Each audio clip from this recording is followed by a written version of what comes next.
Olá pessoal, tudo bem? Professor Rogério Mendes e agora a gente vai começar a falar um pouquinho sobre vírus, ok?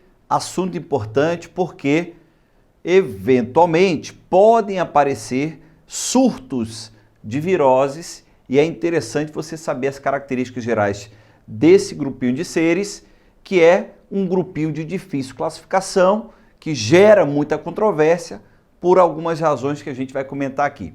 Bom, moçada, olha aqui, ó.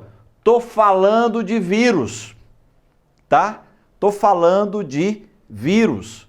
Olha só, algumas características gerais são importantíssimas. Não dá para você ir para uma prova, para um simulado, enfim, para um concurso sem saber caracterizar genericamente vírus. Primeiro grande ponto que a gente tem que chamar a atenção é para esse fato aqui, ó. Não é classificado ou não são classificados nos sistemas clássicos de classificação. Vamos falar de um sistema clássico chamado de sistema de 5 reinos, né? Então nós temos lá, ó, Monera, relembra lá. O que mais? Protista, ok? Fungos, plantas ou vegetais e animais. Esse aqui é o sistema clássico de 5 reinos, tá bom? Claro que há outros sistemas, há um processo de transformação na atualidade desses sistemas de classificação. Mas veja bem, o que é importante a gente entender? Que vírus não é enquadrado em nenhum desses sistemas clássicos. Ou seja, ele não é monera, ele não é protista, não é fungo, não é planta e não é animal. Ele é o quê? Vamos tentar. Olha só. Ele é uma estrutura acelular. Vírus é uma estrutura acelular. Espera aí, se ele é acelular e o sistema de classificação dos seres vivos está baseado na ideia principal, na ideia original, na ideia básica de que todo ser vivo é formado por célula, se vírus é uma estrutura acelular, ele não pode ser classificado em tese como um ser vivo. Daí a grande pergunta, ó, é ser vivo ou não é um ser vivo? É ser vivo ou não é um ser vivo? Mas Rogério, ele tem algumas características que estão presentes em células vivas, né? Em estruturas vivas, em organismos, ok? Presença do material genético. Quando penetram numa célula hospedeira, depois a gente fala com mais calma sobre isso, você vai entender que ele vai replicar-se utilizando todo o processo metabólico dessa célula hospedeira, entendeu? Então preste bem atenção aqui, sementinha, ó. É ser vivo ou não é ser vivo? Essa pergunta você não vai responder. Ah, mas eu ouvi falar que a tendência é classificá-los como um ser vivo. Tudo bem, mas o que eu quero que você entenda que vírus não pode ser classificado e não é classificado em nenhum sistema clássico, beleza? Então preste atenção aqui, CA celular não é formado por células. Então todas aquelas organelas membranosas, todas aquelas estruturas não membranosas que você sabe, que você conhece, que você desenrola, ó lá, mitocôndrias, retículo endoplasmático, o próprio núcleo com sua carioteca, definindo bem numa célula cariótica, você não vai encontrar aqui. Beleza? Então, se ele é acelular, ele não tem metabolismo próprio. Espera aí, se ele não tem metabolismo próprio, como é que ele vai se replicar? Ele vai se replicar utilizando-se de uma célula o quê? Hospedeira. Então, atenção aí, ó. Guarda no fundo do teu coração. Olha aí, sementinha, ó. Todo vírus é um parasita intracelular o quê? Obrigatório. Todo vírus é um parasita celular obrigatório. Desenrola isso para mim. Ele é um parasita intracelular obrigatório porque ele não tem metabolismo. Então ele precisa obrigatoriamente, para se replicar, entrar numa célula viva hospedeira. Não possui metabolismo próprio porque é uma estrutura o quê? Acelular. Então não esqueça essas características, ok? Vem para cá. Estrutura simples, material genético e uma estrutura externa protegendo, que a gente vai simplificar aqui, chamando de capsídeo.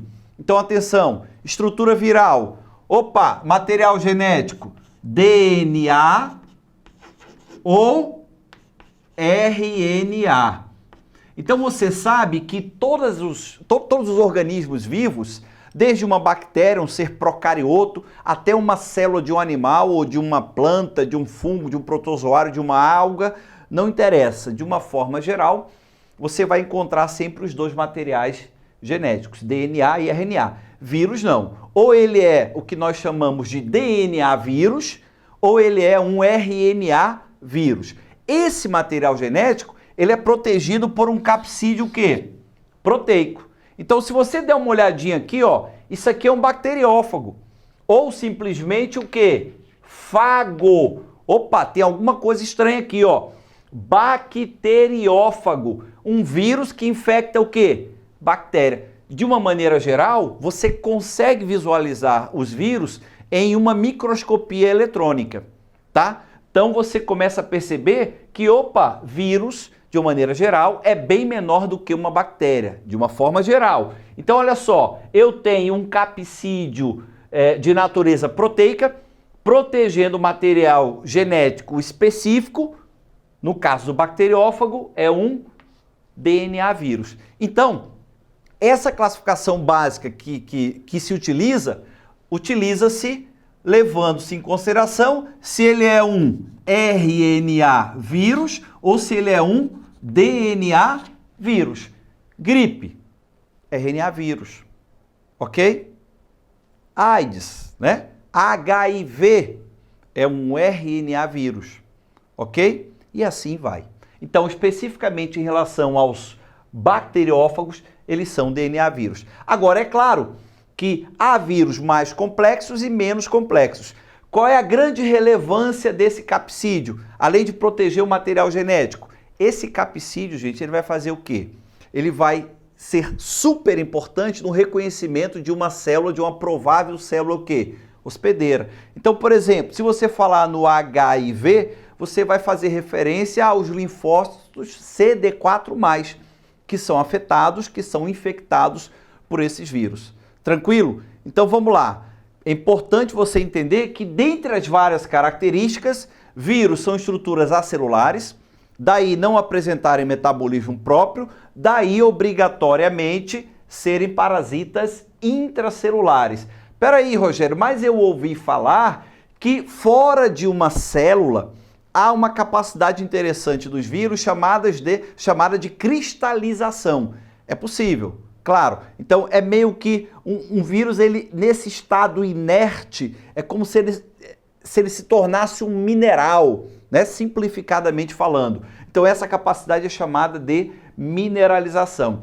E é óbvio que conhecer, reconhecer a importância dos vírus reside no fato de que sua importância médica ninguém pode dispensar, né? Várias doenças de origem viral, tá? Dengue, resfriado, gripe, tá? As hepatites virais, a própria AIDS e assim vai, bem como a sua utilidade biotecnológica. Então não veja os vírus sempre como o vilão da história. Eles têm importância biotecnológica hoje, por exemplo, funcionando como vetores de material genético, vetores de genes, de DNA, ok? Então não esqueça essa caracterização geral. Um grande abraço e até a próxima.